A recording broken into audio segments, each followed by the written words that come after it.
like the margins in like the bulk freight world? Are guys making good money, or is it tight? Just give me like a general idea. Yeah, so this is what I think people may or may not like. So bulk freight, you don't have your big volatile swings like you do in general freight. So I'm copying this from somebody else, but like if you look at general freight, you see these big waves like this.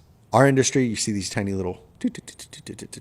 So you get just as smaller. So yeah, we get some downs and we get some ups, but it's not going to be like the general freight where you get this mass running of people getting into it. X amount. I mean, everything's moving to this big crash where everybody's getting out, but you don't see the big falls. But yeah, I think margin wise, you're not going to have your big swings in margin, but you're not going to have your big drop offs in margin either. So.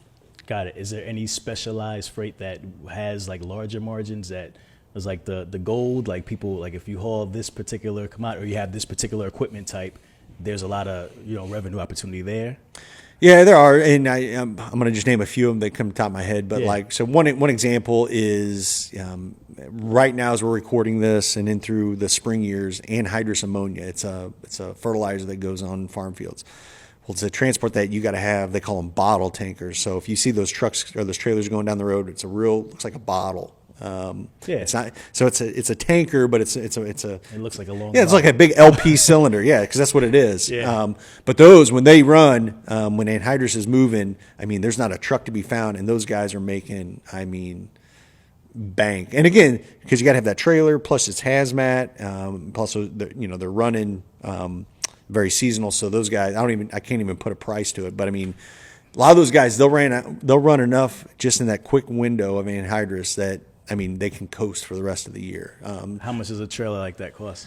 I don't even know, but I would say $250,000, if not more. It's got to be crazy. But if you notice those guys that run those, they have the most prettiest trucks. They're decked out.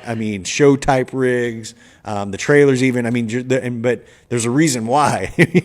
There's some extreme margin that gets made by those guys when they haul. But I think too, you got to be. It's very specialized. You got to have good relationships. Those guys, you can't just go buy that truck and trailer and then go knock on the door of some company that's hauling and be like, I want to haul for you.